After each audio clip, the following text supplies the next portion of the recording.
takwa, orangnya disebut taqi kalau satu orang. Ya, taqi. Ada orang namanya Ma'ul, misalnya Ma'ul at-taqi, ya, Ma'ul sedang berusaha jadi takwa. Ya. Kalau jamak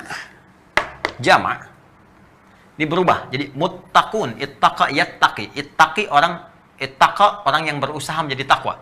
Yattaqi muttaqun, orang-orang yang takwa. Kalau dijarkan muttaqin atau nasabkan muttaqin, ya. Muttaqun, orang-orang yang berusaha meningkatkan takwa, ya. Kalau dinasabkan, dijadikan objek jadi muttaqin.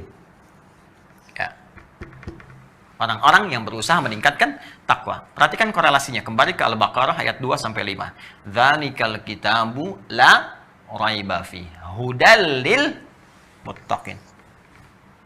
Ya, isi Al-Quran jangan pernah diragukan kandungannya, memberi petunjuk pada orang-orang yang berusaha meningkatkan takwanya. Bagaimana dia bisa meningkatkan takwa itu? Ya, kan kesini kan? Semakin kau tingkatkan takwa, takwa akan menutup sifat burukmu, kan? Fujurnya hilang, kan? Yang muncul nilai-nilai kebaikannya, maka cenderung bahagia, cenderung sukses. Bagaimana meningkatkan takwa itu? Kembali lagi ke Al-Baqarah ayat 3 dan 4. Alladzina yu'minuna bil ghaib wa yuqimunas shalah, shalah meningkatkan takwa. Wa mimma razaqnahum yunfiqun, infak meningkatkan takwa. Walladzina yu'minuna bima unzila ilaik, berinteraksi dengan Al-Qur'an meningkatkan takwa. Puasa meningkatkan takwa, haji meningkatkan takwa, zikir meningkatkan takwa. Karena itu ketika orang salat, ya, diminta oleh Allah menunaikan salat, sebetulnya maaf, kewajiban yang melekat pada salat bukan sekedar ingin menuntut kita hanya mengerjakan sebagai ritual, bukan.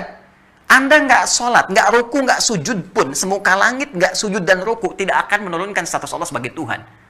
Allah nggak butuh dengan sholat kita, yang butuh kita. Karena manfaat sholat ini sendiri, sholat adalah bagian dari amalan takwa.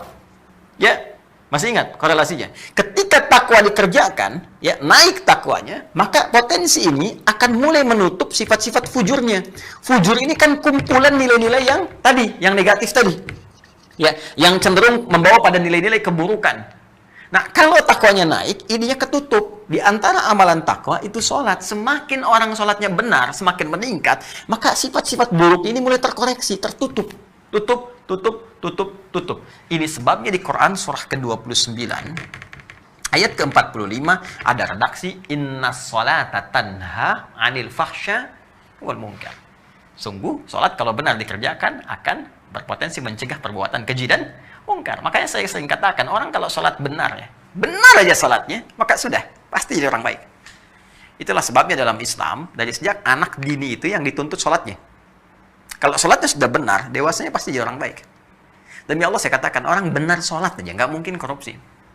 Saya lagi, jari tahiyat, nggak akan pernah dipakai maksiat.